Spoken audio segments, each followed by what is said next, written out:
Hey everyone, it's Gary Wilson, and welcome to this week's live Path to Prosperity webinar. Hope you're doing well. Let me just double check here and see a few things. Good, we got some of the newer folks in from California. Hey Victoria, how you doing? And Robert, how you doing? Good to see you. And some veterans on here, Pennsylvania, Pam, Shirley, let's see, Michigan. All right, Jeff, how you doing, buddy? Cool. We got Indiana, Doug Carroll. How you doing? Jersey, Fassel. How you doing? Welcome aboard, everybody. What we're going to do tonight is I've been getting questions about using Bank Tracker to determine which banks are in trouble, right? Or I shouldn't say in trouble. Which banks have loans that are in default? Could be 30 days, 60 days, 90 days. Could be actively in trustee or foreclosure processes, depending on what state or province you're in. So we're going to go through that tonight. I'm going to go over the script to use and go into a lot more detail on what it means to work with these banks. So we're not talking about the big national banks. I mean, we'll go over that if you guys would like. It's just a lot more complex. It's so much easier to work with the small local banks. But before we do all that, let me just double check everything here real quick. Let me go ahead and turn on the recording. Recording's on, sorry for that. We're live and we're recording. How about that? Okay, let me go to my question box here, type in, can you see my screen in here? Can you see my screen and hear my voice? Let me just open up your question box. And by the way, if you do have questions, guys, on any subject, before we get into tonight's subject, if you could go ahead and post those, we will cover any random items that have popped up in the last week. So if you go ahead and do that now, if you have any questions that are outstanding, we'll go ahead and cover those. I'll give you a minute to type those in. And after that, we will dig into the content. And while you're doing that, just a quick, some housekeeping. For those of you who are relatively new, you notice that we are live, but we are recording, which means some people will be watching this and/or listening to it in recorded mode. Either way, it's okay. You definitely want to be on live as much as you can, because this is where you can actually get a lot of your questions answered and interact with some of the other participants. So in any case, just remember, the day after any webinar, always check the email, check your emails from Beverly, okay? And you'll see in there any scheduling updates or changes or announcements coming up. As a matter of fact, Beverly just sent an email out today with the upcoming webinar schedule for March. Also, any updates to the systems or platforms, she'll make you aware of that. Any other announcements? Again, for example, most of you already know by now, our next 3-day event is coming up April 5th, 6th, and 7th at Anaheim, at the Anaheim Marriott, right outside the gates of Disneyland. It's just been recently remodeled. So if you're coming in from Michigan or Wisconsin, any of the northern states or northeastern states, book your flights. It's going to be pretty nice weather-wise. It usually is that time of year.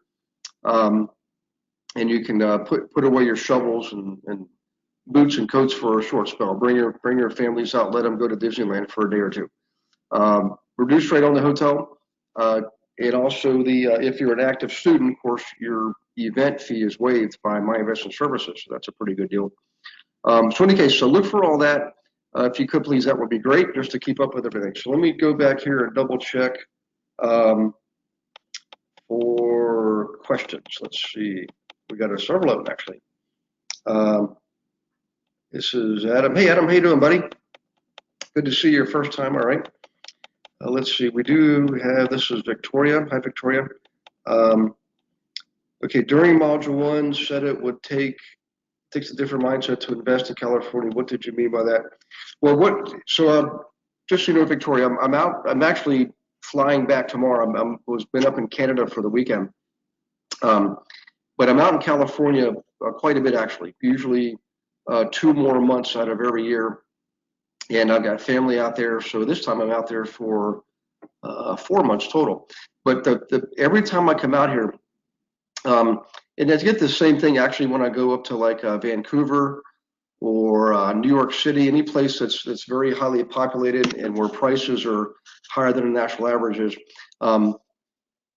Sometimes people have the limiting belief, well, you can't invest here, it's too expensive, can't find any properties and things like that. And I understand, because I used to feel the same way until we started using some of these tools, Victoria.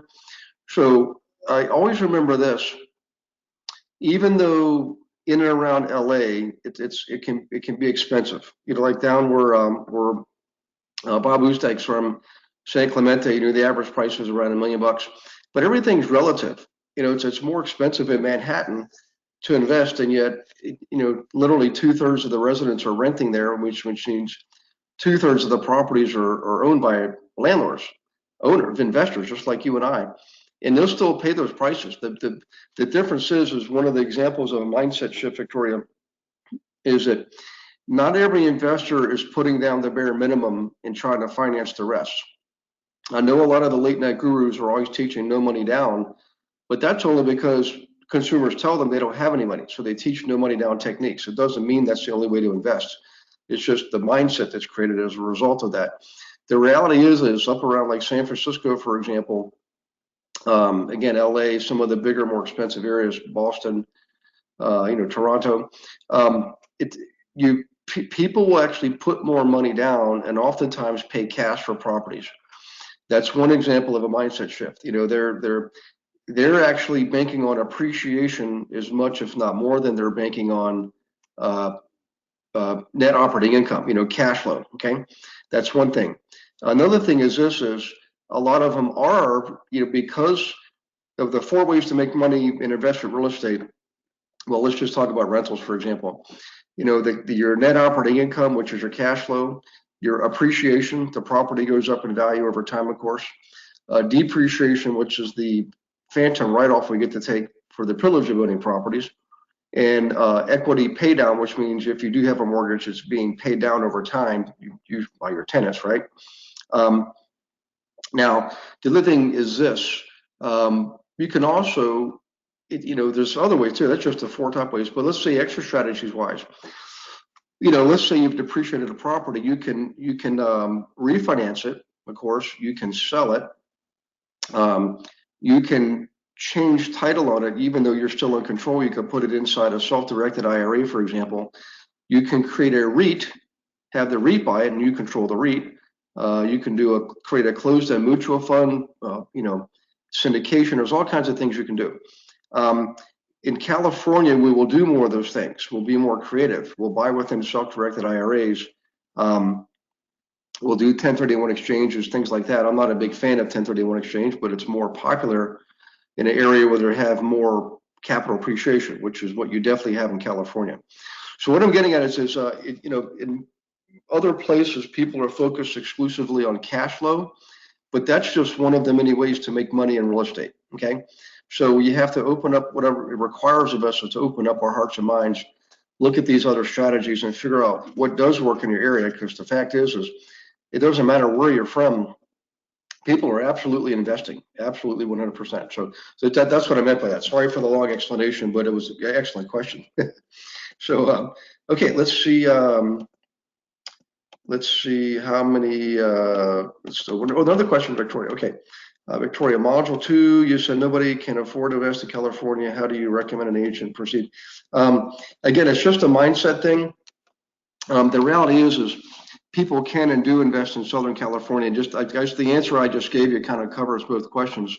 And we do. I mean, one of the mastermind groups I'm in, called GoBundance, we invest everywhere, right? It doesn't matter really where. We just need to know what's working there, what are the economics of the area, and then we will determine what to do in those areas based on the economics. So, for example, one of your regional directors and his partner, I just interviewed Paul Morris, by the way, last week for a podcast, and his partner, David Cullen. They just purchased in the last year or two I think a 24-unit building in Long Beach, and they're getting ready to resell it here. In fact, they're closing this month on it. In 2 years, they're going to go from like 2.7 million to like 4.7 million. Okay, and of course they cash flow the property while they owned it.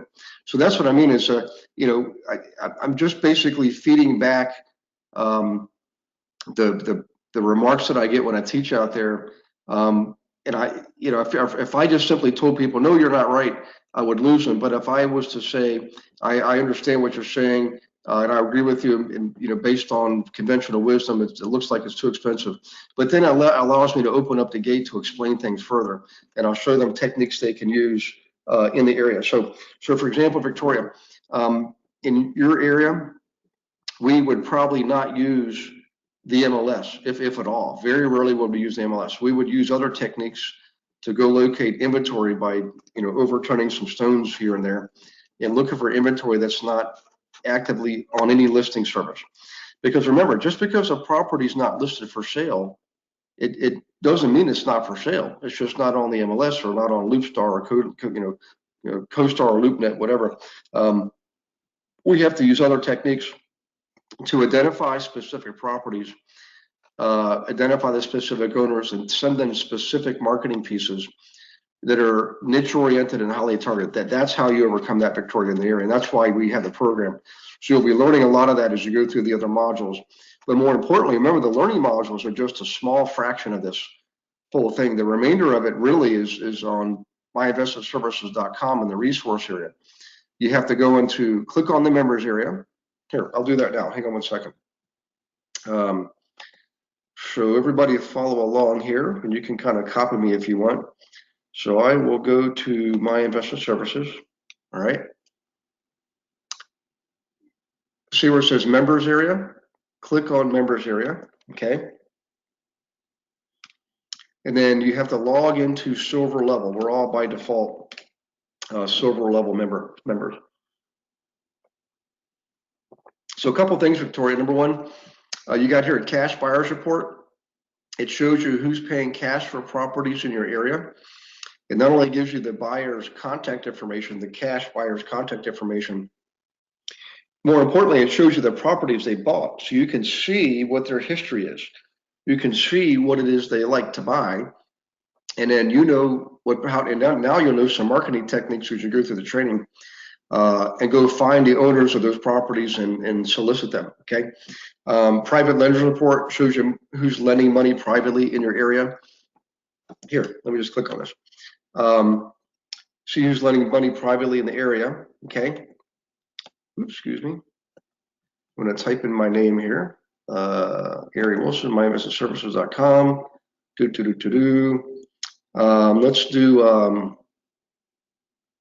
Let's do California, okay? And we're not going to do zip code. We will do Orange County. Now this will come to me in the next 24 to 40 hours. So I'm going to hit send, and I'll get a report on that sent right to my in-basket, okay? So in any case, so those two things are there. You can also go down to marketing techniques and docs, okay? You can see a couple different marketing campaigns you can use: mailer to owners, booklet, tax strategies, financing doc. Also, you can go down to analysis forms, calculators, spreadsheets, things like that. And you'll see in here there are resources. There's for Canada, resources of Canada. There's links for researching properties and people. Let's see, there's another one. Hang on one second. Let me go to back up here real quick to marketing docs and techniques. Here, important free resources to gather data on people and places. That's in here. And here's economic development agencies. By the way, so Bob, one of the questions you and I were going over via email was how to find your county databases. If you go to BRB Publications, let's just do that, okay? We'll come back to Book of List here in a second. BRB Publications, let's click on that. That's gonna make me copy, hang on one second. Whoops. That's not what I wanted. I wanted to go back to, let me go back here real quick. So let me cut and paste this,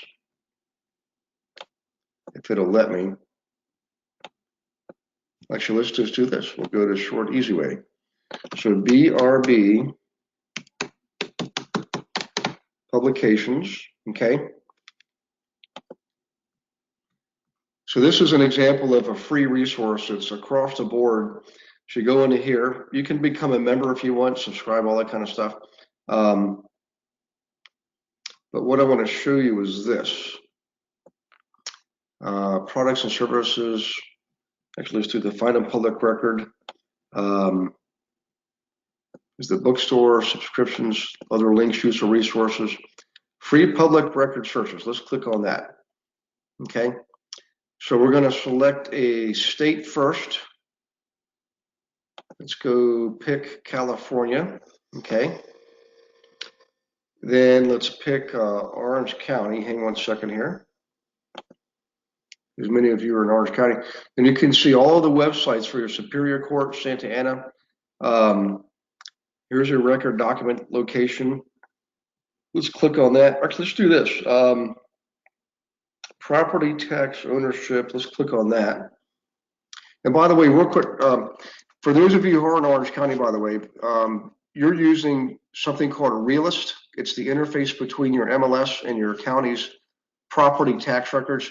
You actually have direct access to that, to all the property records in your area, not just the ones on the MLS. Let's click on this, for example, and see what's in here, okay? And I'm getting way off the subject for tonight's class, but I just want to get back to Victoria's question because it was an excellent question. So if we go into here, there's different search ways that you can search here. Let's see. Let's type in. Let's do San Clemente. Okay, so we know we're there. And I'm trying to figure out. Let's just see if we can do find here. I don't remember any particular street name. It's probably going to ask me to type in a street name. Yeah. So let me do this. Robert, give me a street name if you don't mind in San Clemente.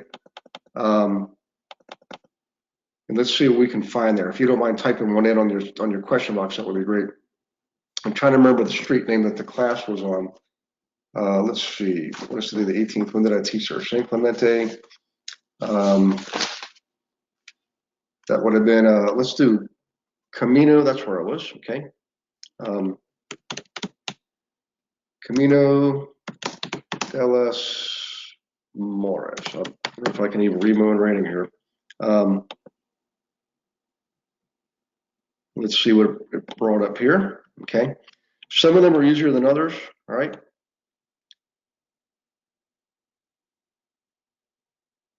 Unsecured property tax bills. In any case, you see what I'm getting after here, guys. Let me just go back and see if Bob gave me a street name. He might be in pause mode, but that's okay. So real quick, let me go backwards. I want to show you guys some more stuff here on BRB Publications. I'm going to show you one more resource before we go back into tonight's subject. So hang on one second. Let's go to the Orange County Record Document Location website. You can see it's a government website. And by the way, just so you know, well,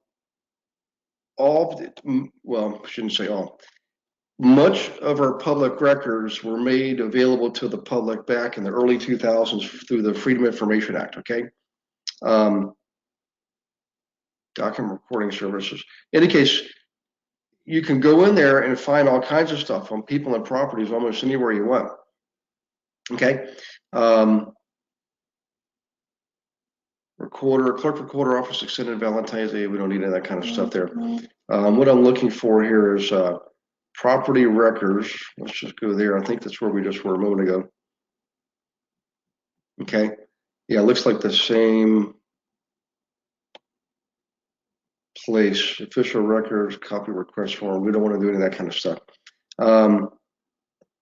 Search database, click here. Okay.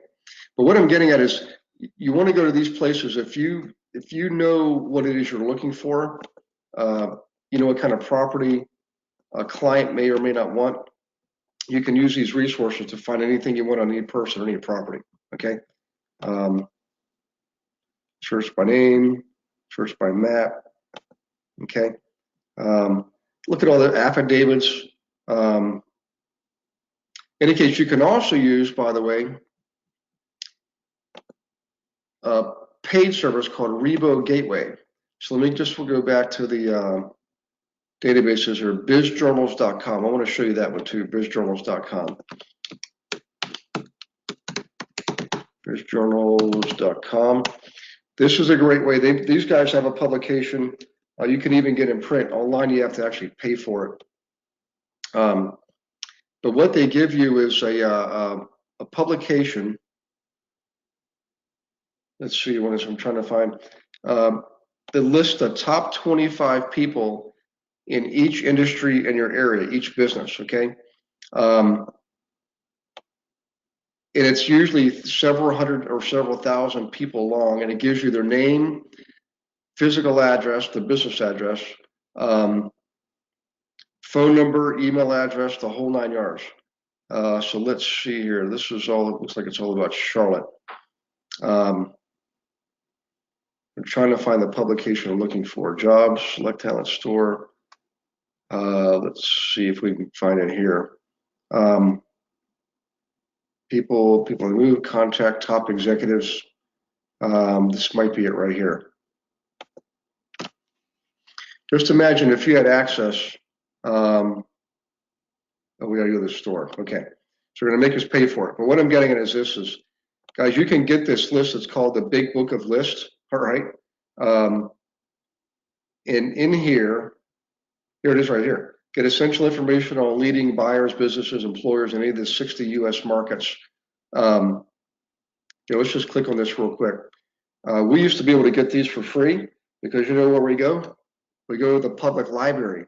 Your community library would have these things. All right. And you can go there and get them for free. So let's see if we have, what we have here. I need California cities. Sacramento. Let's go to Sacramento. Okay. Book of lists in Sacramento. And there you go. You can pay for it. It used to be. So if you go to your public library, guys, and it's wherever you are, go to your public library. You can get these publications. Okay. Just ask for the Biz Journals, right? And I've seen them everywhere I've gone, and you can get literally names, numbers, email addresses, and physical addresses. Find anything you want about any person. Okay, now we should probably get back to what the subject for tonight was, which is working with these small community banks. Actually, hang on, we got another question coming in. This is from Faisal.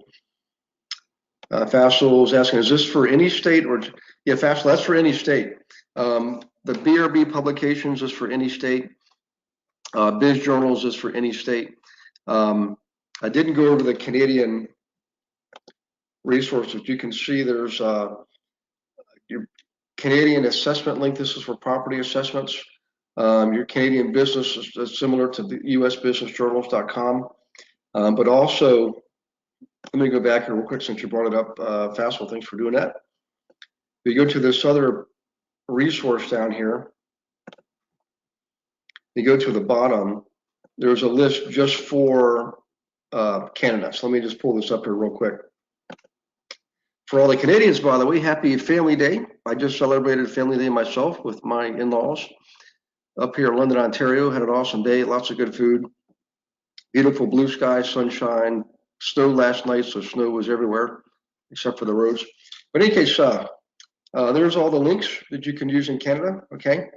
Canada Post, Canada Stats, tax records, foreclosures, court records, postal code targeting. This is how you can do selected marketing, all right, for all the Canadians out there. That's you're pretty part of this too. So in any case, let's do this, guys. I want to go back to the subject for tonight, which is this.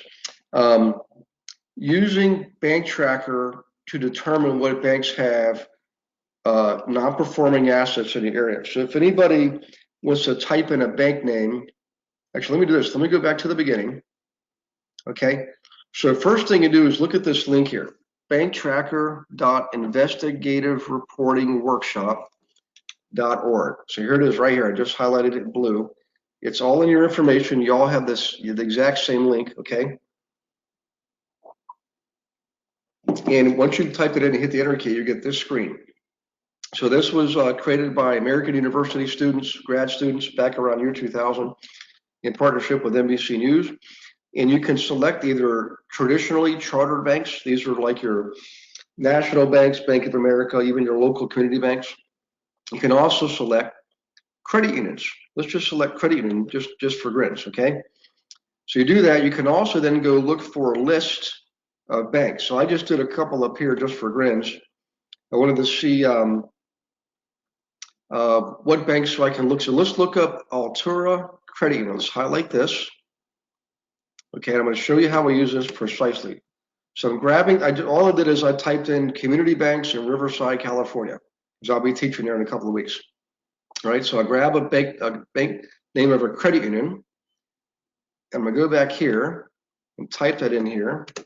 And let's see, hit the submit key, and let's see what comes back here.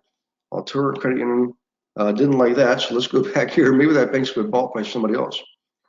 So let's type in Arrowhead. And sometimes that happens, by the way, guys. Banks, they buy and sell each other all the time. All right, merge, just all kinds of stuff happens. Did I type in did I go to credit unions? Actually, let me do this. Credit unions, I did do that, okay. So central, let's take rid of that there and see if this makes it an Arrowhead. There it is, San Bernardino, okay. I'll be out there in a couple of weeks, obviously. Arrowhead Central. So we can see right there, way back in the heat of the recession, they had a lot of troubled assets, okay? And they don't have many now, but they still do have some. So what I like to do is this. I'm looking for any bank that has a gold bar above zero. Zero being, anything above zero means they have some troubled assets. But then what I do is this. This is the part that you haven't seen because I haven't showed you this in class. There's a chart below that. It gives you the financial data on the banks, okay? You can see the level of capitalization for this bank, all right? A little bit better than 1 billion, okay? Number of deposits or amount of deposits outstanding, amount of loans outstanding, 550 million. So they literally got half of their assets loaned out, okay? Loan loss provision, 1.7 million. That is not much, okay? I don't know what that comes out to, but that's about just slightly more than 1% of their capitalization rate. And that's going to be about 2%, maybe 3 to 4% of their outstanding loans. That seems to me pretty low. But then look at reserves, what they got in reserves. This is where this bank's going to be covering their butt should they get into trouble. They got about 10.5 million in reserves. Okay, that's a good sign. It's a sign of a healthy bank. But what I want to show you is the rest of this stuff, okay? There's a capital there, right? That's how much profit they made in the year 2017. So this stuff's all going to be updated here pretty shortly. Other real estate owned, that's your REO. Whenever you see real estate owned, that's REO, okay? That's what they've taken back in foreclosure already. But they also have 1.8 million in troubled loans. These are loans where people aren't paying on their loans. Again, they could be 1 month out, 2 months out, 3 months out. We don't know. But the point is this: anybody that's received a notice of default, that dollar amount has to be reported. So when you see $1,864,225, just know that these people are somewhere between being behind 1 month and being foreclosed on. Now, California is a trustee state, so different states have different methodologies to go through their foreclosure process, okay? But at the end of the day, the bottom line is, if a person doesn't bring their loan current, a bank will ultimately take it into ownership, and they call that ownership REO, real estate owned, okay? So how we use this is this.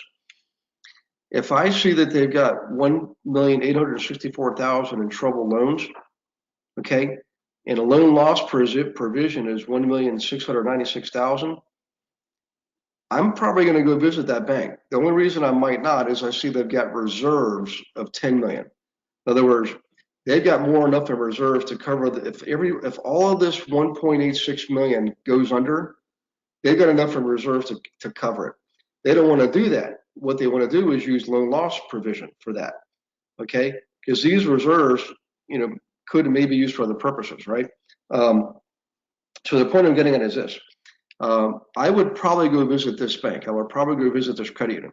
The reason I brought up credit unions is a lot of people will think, well, can I do this with credit unions? Well, the answer is yes. I mean, they make loans too, right? So what I want to do is this. I want to go back to the panel here. If any of you folks have a bank that you would like to look up, just let me know, okay? Genevieve, hey Genevieve, I was going to call you. Hopefully you're doing okay. I haven't heard from you for quite a bit. I'm flying back tomorrow, Genevieve. I'll see. Let's just try to squeeze in a call sometime this week. I just want to catch up with you because I know the last time we spoke, you were going to do some marketing. So Robert Oostdijk is saying the info is 18 months old. Yeah, I don't know how the website is. I don't know who maintains it. I think it's actually American University, Robert, but they do keep it current. If we look at some of these, sometimes it's a year behind, sometimes it's 3 months behind. If you use this on a regular basis, you go out there and you can always tell when they made an update. And usually, like right now, January, February, March, by the end of March, probably by mid-April, you'll see a lot of updates have been made to this. I think they're probably just tied up in other activities right now. But it's still valuable information. I always want to use this because it tells me what the trend lines are, okay? And I get all this valuable data down here. Plus there's, if you really want to dig deep, you can actually, remember bank information banks are very heavily regulated and very highly reported, okay? And I've had students go and actually be able to find financial statements on banks because they have to make them available to investors. With a credit union, the way a credit union works, just to give you a little bit of background here, a credit union follows a different chartering mechanism than traditionally charter banks, okay? They're technically nonprofit, all right? In a credit union, if any of you are members of a credit union, you're called members, okay? You're actually sort of like an owner of the credit union, okay? Robert's asking to type in South County Bank. So I'm gonna, Robert, that sounds like a regular bank. So let me just try that first, South County Bank. If it doesn't show up there, here we go. I'm gonna guess that's Rancho Santa Mar. Okay, so you can see they're down year zero. That bank's actually looks pretty healthy. Let's just go check the data and see what it says. All right, so they've only got 118,000 in troubled assets, troubled loans. Remember, when it says troubled assets, guys, that's the loan to the bank. On any piece of real estate, to you and I, the consumer, the real estate is the asset, and the loan is the liability. To a bank, the loan is the asset, okay? And the physical property, if the loan does not get paid on, the physical property, that becomes a liability to the bank because they've now got to pay out, taxes, insurance, utilities, things like that, and upkeep, okay? So in any case, back to this. They've got 119 million in loans outstanding. Hey, Robert, check this out. I'm not sure why, but this was a big no-no. I was a banker for 18 years. Look at the loan loss provision. It's minus 323,000.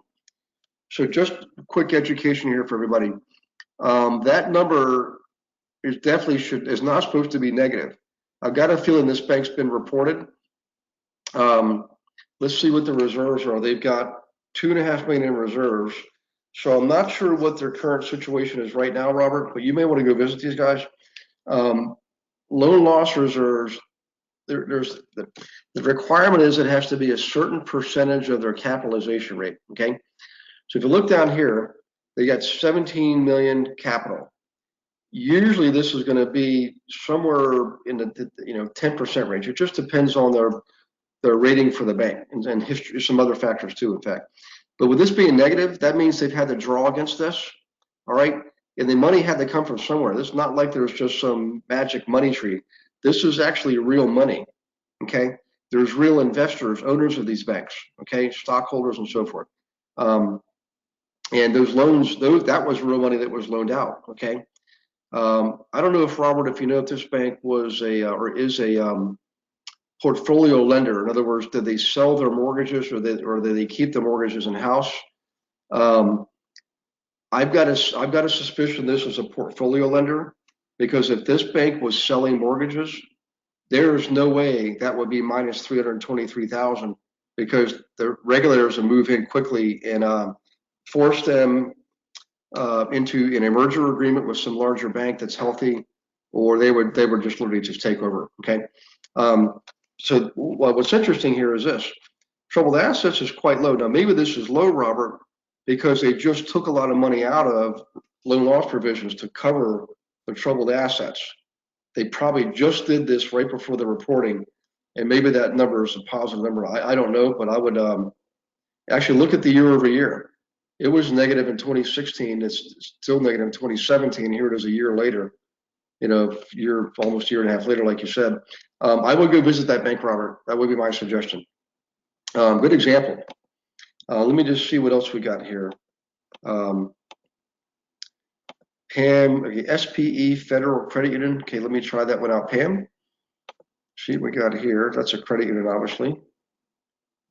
So I'm going to type in SPE. Let's just type that and see what happens. Let's go and do this. Submit SPE. There it is. SPE, headquartered in State College. Yep. Woo! Hey, Pam, looks like you got a winner. Look at that. About 6 to 6.5% of the loans are underwater right now, and the trend is moving up. So let's just go check out the chart below and see what the numbers look like. Well, that is a small bank. All right, so they got 87 million in assets. Loan loss provision is 144,000, and these are actual numbers, guys. It's not like this is in millions or anything. These are the actual dollars. Okay, so they're capitalized at 7 million, reserves are 282,000. And Pam, look at the troubled assets, 457. That's greater than the reserves, and it's also greater than the loan loss provision. In fact, 382 for the Pam, their troubled assets are greater than the reserves and loan loss provisions combined. So I think I'd go visit that bank tomorrow. Okay. Good example. Well, I like that one. Okay, let's see what else we got here. So there's some good examples out there. We tried those two banks. Schools First Credit Union. Let's try that one. Schools First. Oops, not sure what happened. Here we go. Schools First. Submit. No results found. Let's just type in schools and see what comes up. Schools. There's one in California when you were looking for Virginia. So let me go here real quick. See if we got any Pennsylvania banks begin with school. Yeah, Pam, I didn't see anything there unless it's in one of these other states. And I possibly missed PA. Unless it's headquartered in another state. Pam, let me know if you know where it's headquartered. I can pull up the one in California and see what happens there. So Robert says, run that bank, please. Okay. maybe that's the one that you're looking at, Pam. And they do look at it, and the trend is ticking up. So they got loan loss reserves, and the trend is and this is why we're being told that the shift is upon us, because of stuff like this. And I can't tell you when it's going to hit, guys. I just know that it's going to hit, and we want to get familiar with these banks. So here's one of the things I want you to remember. Even though some of these numbers, maybe they've only got a couple of loans in pre-foreclosure and a couple in foreclosure, you still want to go visit them and build their relationship now. And the reason is if you wait until the bottom drops out of this thing, every agent's going to be trying to do the same thing. Even if they don't have the techniques you have, they'll still muddy up the waters for us. Okay, so it's better to get the relationships built now. Okay, and be prepared ahead of time. Don't wait for the storm. Get prepared now. Okay, so let's look at this schools bank. 124 million. Assets, loans 73 million. The loss provisions 225,000. Capital 60 million. This bank actually looks like they're doing okay. 2.3 million in reserves and 415 in troubled assets. I would probably still go visit these guys. I mean, let's face it, troubled assets is at 415 and loan loss provisions at 225. So that's a difference of $190,000. Doesn't sound like a lot, but you know what? I'd go visit them. They might feel comfortable because they're pretty well capitalized. They got a decent amount of reserves. In fact, reserves is well over, way over 10% of their capitalization, and they've got a lot of assets. Okay. In fact, the good news for them is they've got way more deposits than they have loans. So on the surface, they're probably okay, but the bottom line is they've got some trouble loans. So I would go visit them. Okay. All right, let me bring my panel back over here and see what else we got. And I'm going to go over some rules with you guys. Okay. Okay. Sold them out. How do you get updated numbers? Adam says, nice, connect to credit union. So what I would do, Robert, is you can look and see, you can go visit the bank. Go visit the bank. You just have to, some banks are going to have 3 branches, some will have 5 branches. Some of them will have, 8 or 10 branches, and so they'll have a separate location for their headquarters. What you want to do is you want to go in there and ask them for the last annual financial statement. Now remember, they're gonna make that thing shine as best as they can. You know the old saying, they'll try to put as much lipstick on that pig as they can to make it look pretty, but if it's a pig, it's still a pig. So one of the things you want to get used to doing over time is reading financial statements, okay? Because you can start to read between the lines and see where perhaps they've been shifting some things around the cover of their tracks, or if they've done what's called a cash call. Cash call is this. Let's say everybody on this webinar tonight owns this bank. We're stockholders in this bank, okay? Let's just say it's not a credit union, it's a traditionally chartered bank, and we're stockholders. We own the bank, okay? If we're principal owners, like there's different levels of ownership. There's common stock, there's preferred stock, there's preferred participating stock. If you're a real owner and the company that you own starts to get into trouble, the board will do what's called a cash call, and they'll say, okay, owners, we're negative. You got to pony up. You got to put more, you got to invest more money in this bank right now, or we're going to fold up the doors and close the doors and fold up. It's called a cash call. So nobody, think about it, if you and I were stockholders, that we want the company we own to call us and say, you got to kick in more money? No, we want them giving us money, okay? So the fact is if we can go in there and take over some of their troubled assets, then they sell the problem. They also, of course, beef up their capital and their reserves, and everybody's happy. So if you're a stockholder, would you rather kick in money to a bank that's suffering, or would you rather tell the bank, sell that damn property with nobody's paying a loan on it? Okay, do that first. Well, we'd all say do that first, okay? All right, so back to what I'm saying, Robert, is they have to make financial statements available, and you can go ask for those financial statements.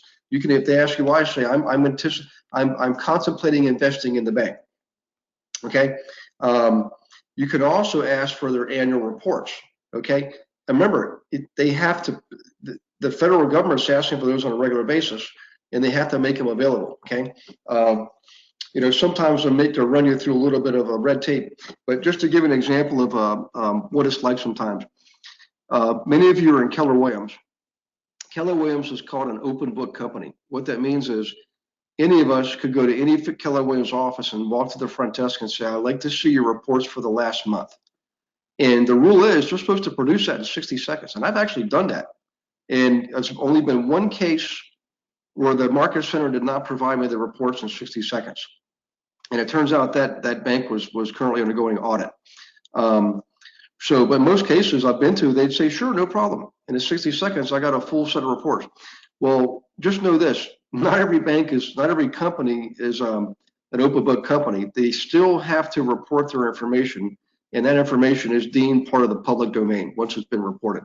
So no reason. So if you want to get the real nitty gritty details, Robert, I would. It's better to go in there and ask for them in person. You can ask for them in writing. You just need to know who to write the letter to and what the address is. But back to this. So we want to look up Connecta. The credit unions. Let's go back to credit unions. I think that's how it's spelled. Let me go back here real quick. Connecta. Yep. Let's see what we get here. Headquartered in Manhattan Beach, California. I was just there. There you go again. Look at the trend lines going up. They're approaching, going past 5% up to 10%. By the way, great little. Who was it that put that in there? Jacob. How you doing, Jacob?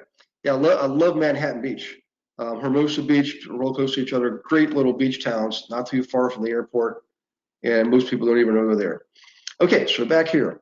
Wow. Okay, so Jacob, they got 21 million troubled assets.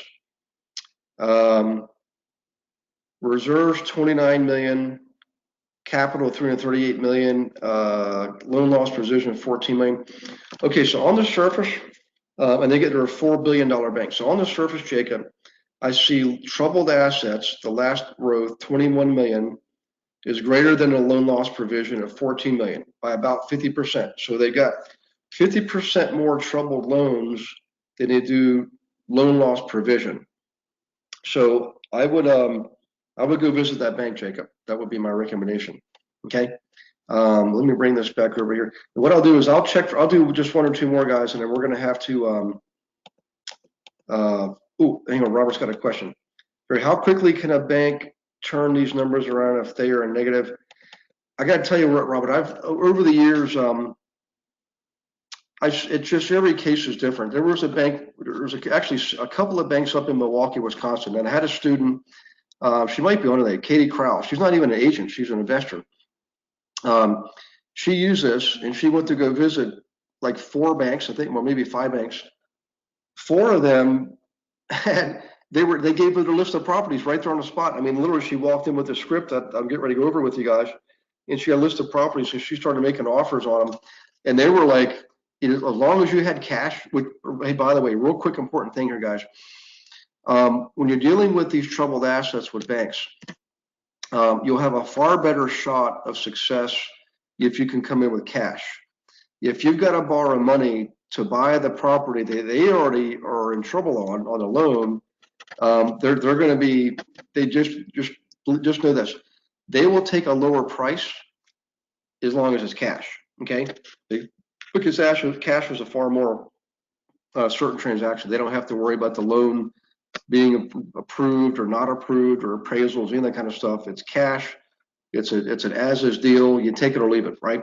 So in any case, they love cash. So back to your question, Robert.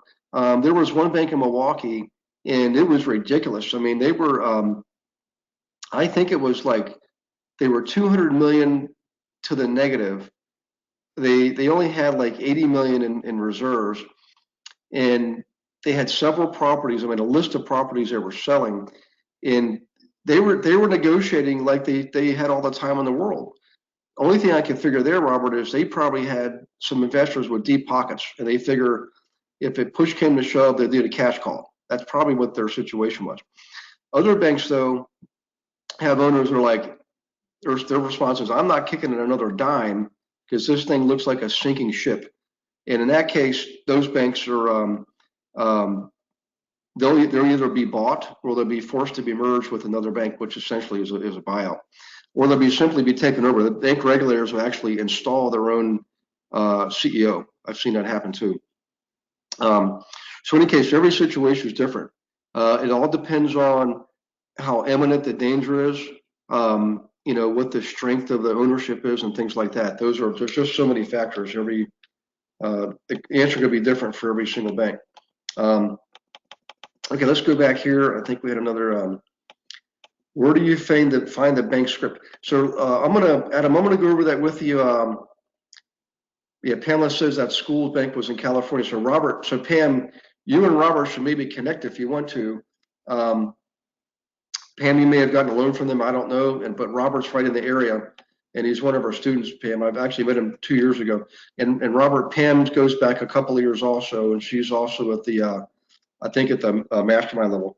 Robert's saying here, Robert, I am a stockholder and have lost my ass here, 275K, worst 35K. Wow, Robert, I'm sorry to hear that, man. So tell you what, that bank, I don't, we'd have to, you know what you can do? Go visit the bank, Robert, and go ahead and get the last annual report. I don't know if they'll have a complete for 2018 yet, but they should have. You should be able to get some current information, get the details on it, and see where they go from there. I'd just see what their plans are. I mean, if they won't talk to you, okay, that's a bad sign. If they're willing to talk to you and they're willing to share information, that's a good sign. Okay, Jacob's asking, would hard money be considered cash? Nah, yeah, that's still a loan, Jacob. Cash means you literally you got to demonstrate you've got the cash on hand, in some type of a liquid asset or an asset that can be liquidated very quickly. Or even a letter of credit from another institution, that is actually better than like a pre-approval letter. A letter of credit means that lender has deemed you to be so creditworthy, they're willing to put it in writing and back you up to a certain amount. That's a pretty good, if you get a letter of credit, that's a good deal, but nothing like cash, okay? Pamela says, hey, Robert, contact me. So real quick, guys, just so you know, let me go here real quick. So Pam, Robert's last name is Oosdyke. He's in the San Clemente Market Center. It's just go to kw.com, go to the state California, and scroll down to San Clemente, and you'll see his information. And then Pam Reggio, Robert, it's Reggio, and she's at the State College Market Center in State College, Pennsylvania, where the University of Pennsylvania is, or Penn State University, excuse me. So in any case, both of you, good guys too, by the way. Well, that wouldn't mean it. I hope you hey, Pam, you should come out to California, because you'll get to meet Robert in person. And by the way, MIS has invited like 500 chiropractors and 500 dentists. They're not going to show up, but maybe 10% of them show up. You guys are going to get yourself some pretty good clients out of that deal. Okay, let me go back to the question boxes. I want to give you guys a script, but I want to make sure the questions are all answered here before we do that. Okay, questions, here we go. Oh, is this Pam Winter? Oh, two Pams, I'm sorry. Robert, please excuse me. Pam Reggio is on, but let me go back to the attendee list, because this might be Pam Winter, Winner. Excuse me, Pam. Excuse me, both Pams. So Pam, you guys are right in the same neck of the woods there. Okay, let's do this, guys. Let me check one more time, because I think we can go ahead and give you the script. Yeah, Pam's at the Long Beach. There's two Long Beach market centers. I think you were at the one that was a Pacific Estates. I think that's Pam. That's the one I met you at, Pacific Estates. Okay, let's do this. Everybody get your pens and pencils out, okay?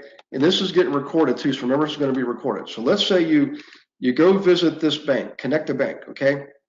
You're going to walk in, and you're going to see, branch manager, vice president, whatever, a couple of offices and all the tellers. You're looking for the person in charge. That person has to actually be there in person, because this is an in-person script. In-person script, okay? So assuming they're there, and just write down some keywords, because remember, this is going to be recorded. You get the recording the very next day. Introduction first. Hi, I'm Gary Wilson. I'm a realtor in the area. I'll let you catch up on that. Okay. And I have clients who are interested in properties just like yours. Okay. Now, don't use the word foreclosure. Just say properties just like yours. Okay. If they question you, you can say, I'm referring to your troubled assets. That means something to a banker. Okay. And you're going to say this. You're going to say, I just want to sell one. Now, we obviously want to sell more than one. But one lowers, what it does is it lowers the guard, takes them out of the defensive and into the open-mindedness. Okay. So then you'll say, so let's do one together. Okay. So let's do one together. And when you like the results,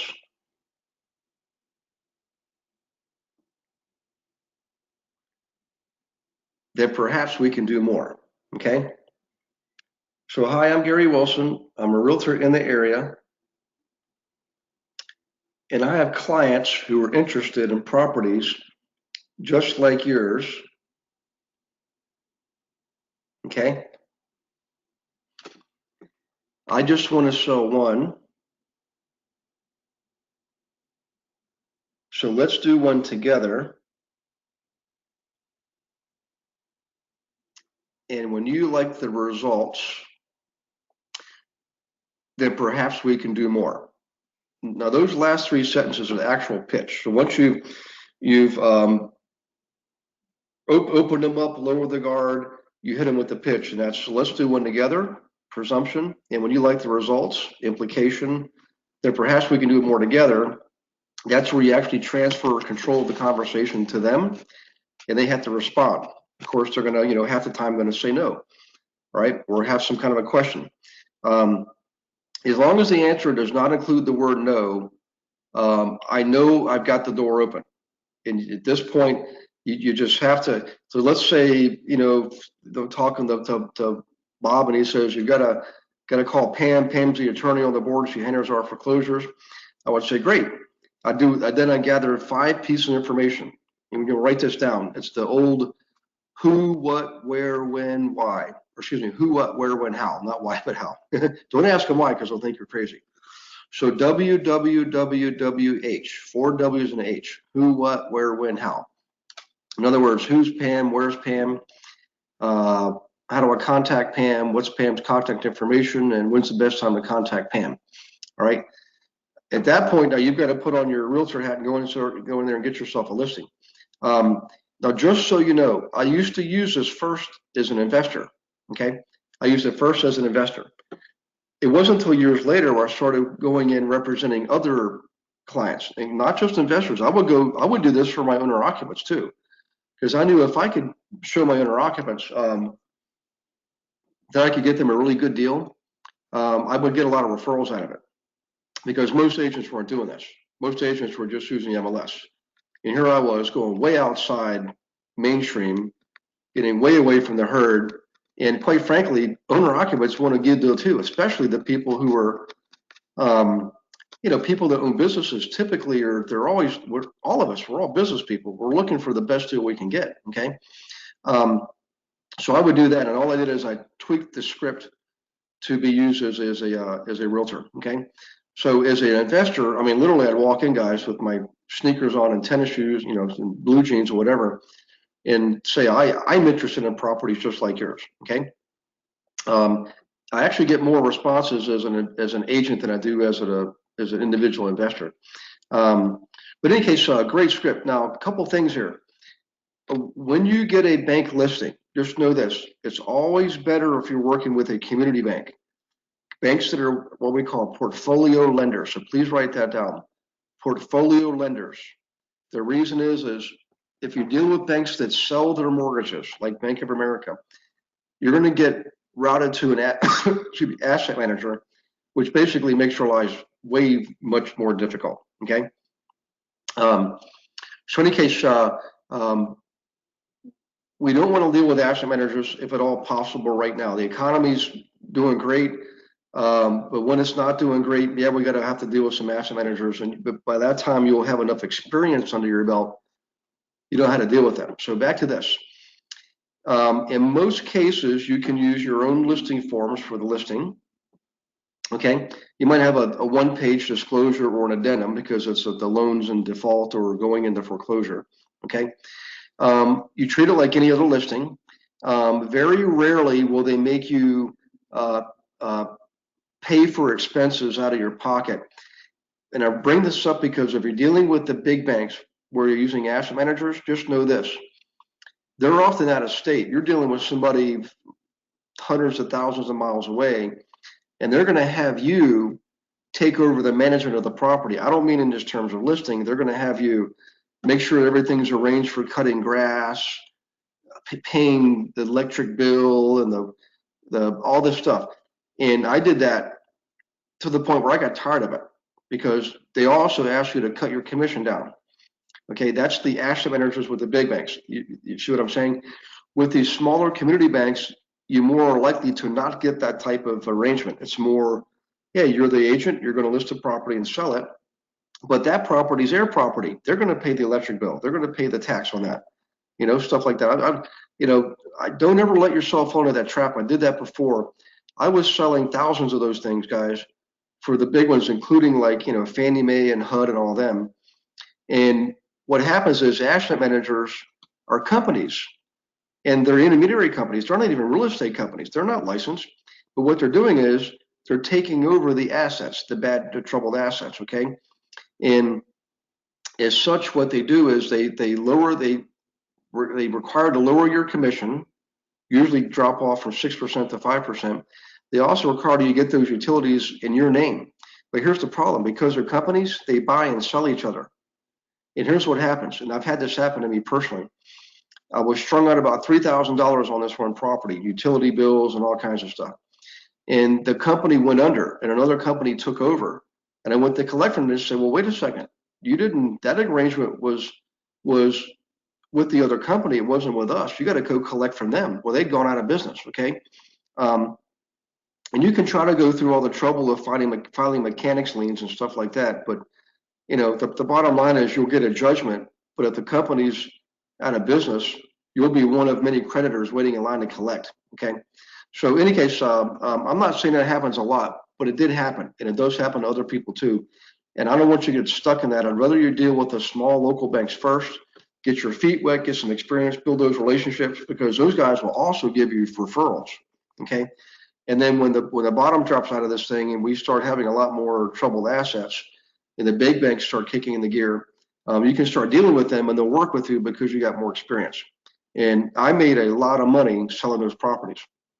I also got a lot of gray hair. So in any case, guys, let me wrap things up for today. I thought we'd spend more time on the script, but what I'll do is I'll type this in. I've got a long flight back to California tomorrow. I'll type this in, but more importantly, just remember it's going to be in the recording, okay? Oh, hey, Robert, Pam's in the Pacific Estates Market Center. That's what I thought. So, hey, guys, listen, I just want to wish you, the Canadians, again, happy Family Day. For those of you coming out to California for this event, it's going to be bigger than what you've seen last year. We got some special guests coming. I've got a great MC, a guy named Jason Shinpaw. I got to see him, meet him in person at my last Go Abundance Mastermind event. And he really he did such a great job. We became good friends. So he's going to come out there. I've got another special guest. One of the principals at Equity Trust is coming out. We met each other on the annual Rio Cruise last year. And I might have another special guest. I'm going to keep the name quiet right now. It's not something you're expecting, but if I can finagle it, it'll be a big win for everybody. Great way to pump you up, get you motivated, and give you some inspire you to reach higher and go further with your business. So anyways, guys, we will see you next week, which is going to be, let's see, that was going to be, hang on one second. Wow, is it really going to be? So next Wednesday is the 27th. That's what we're supposed to have the next webinar. Again, let me know what you want to cover. Send it to me in an email, and I'll prepare for that and go over that when we get together next week. Thanks, guys. Take care of yourselves. God bless you and your families, and we'll see you next time. Bye-bye.